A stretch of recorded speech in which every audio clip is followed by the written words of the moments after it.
Well, first of all, I like Dundeel. I think he's a very good value stallion. He's a horse that consistently produces top quality racehorses. He's now a sire of sires as well, and yet they seem to be still very good value. Of course, some of the ones out of Group 1 mares still cost, $500,000 plus, so they're slightly out of our price range. But the ones at what I consider to be the sweet spot between 100 and 200 are affordable, and any other stallion at that sort of price range is either proven to be not a very good stallion or is sort of a promising future stallion unproven. And I prefer that security of having a stallion that can produce a good horse. We are one of the top trainers of Dundeels in the country. I think Chris Waller and I think it's Kieran Marr, perhaps Bjorn Baker. We're with them, and we've certainly been doing it from a lower quality of horse. So I think I have a particular affinity with the stallion, but I also really like this type. He's a really interesting kind for a Dundeel. I think he takes a lot from his dam side, interestingly, perhaps not Shalar, but certainly Invincible Spirit. So I think if you look at him and look at a picture of Invincible Spirit, you'll see a lot of similarities. And I think that's very exciting and hopefully means that he's a horse that will perhaps be ready a little earlier than most Dundeels. Invincible Spirit was a very good 2-year-old and a very good stallion. I'm hoping that our boy takes a bit from him and also a bit from his sire, Dundeel.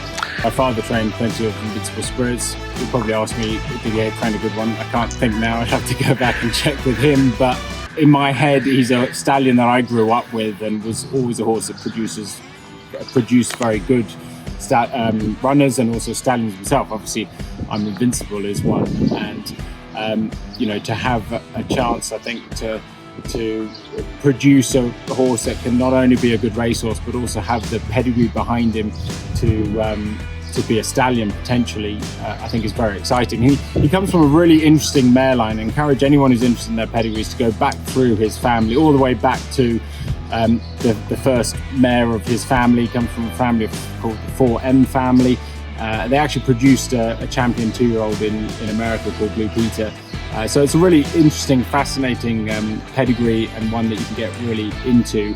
Probably read a bit too much into. I now am convinced he's going to be a champion, but I certainly hope we can get close to that. Yeah, well, he's got that lovely movement, which I think is vital, and I am pretty strict when it comes to buying horses, that I need to see them athletic.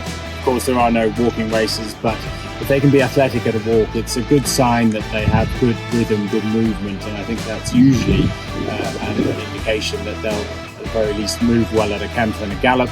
And then really ultimately what it comes down to is what's in here and what's in here, and you don't know that until they're at the 300-meter mark and they're under real pressure, and that's when the horse will tell you whether he's a good horse or not. So he's in his second prep with us, just stepped up to evens canters. He'll probably have a couple more weeks of that and then go out for a little bit of a break, just 3 weeks. My plan is always with our younger horses, particularly ones that might have an opportunity to race in the second half of their 2-year-old year. He's not a pre-Christmas 2-year-old, but hopefully in April, May's time, he will have either had a race or be looking like he's ready for one. My plan is then next preparation to get him up to a gallop, potentially even a jump out if he's really taking us there. Otherwise, it'll be another little break, a preparation then that will get him to a jump out and hopefully a race. And if he's not winning at 2, then we'll probably give him a couple of races, put him away for a little break, and then have him back in May, June time, so that we can really gear him up for the 3-year-old, the spring of his 3-year-old year, where I hope that perhaps he could be a Guineas horse, and if not a Guineas horse, then we might look at a Derby. He's a young lad, that's for sure. Like he can sniff the roses like any young man can, but he's pretty sensible, pretty well behaved. Certainly doesn't seem like he needs gelding at this stage. Ideally, I like to leave them a colt if I can until they've had their first preparation as a 3-year-old. Usually I think by then that they've taken everything they need from the testosterone that's produced by their testicles, and I think at that point you can decide whether you geld them or not. Hopefully by then he's shown us he's a good racehorse and has potential to be a stallion, and he's sensible and well behaved enough, and they're not getting in his way. Then hopefully we can race him as one and give him that opportunity to be a stallion in the future. Geez, he's forward, they say, which I think is a good sign. I mean, it needs to be tempered, because you don't want a horse sort of doing it all too early, particularly not a horse that could potentially get to a Derby sort of distance.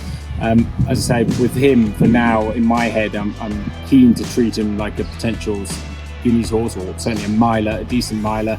And if we can keep him engaged in his gallops, interested but settled and relaxed, you can always wind the horse up. I think at this stage it's all about trying to keep him nice and relaxed as possible, teach him how to do things properly, and when we get closer to racing, then we can decide whether we sort of get him a bit more excited about things.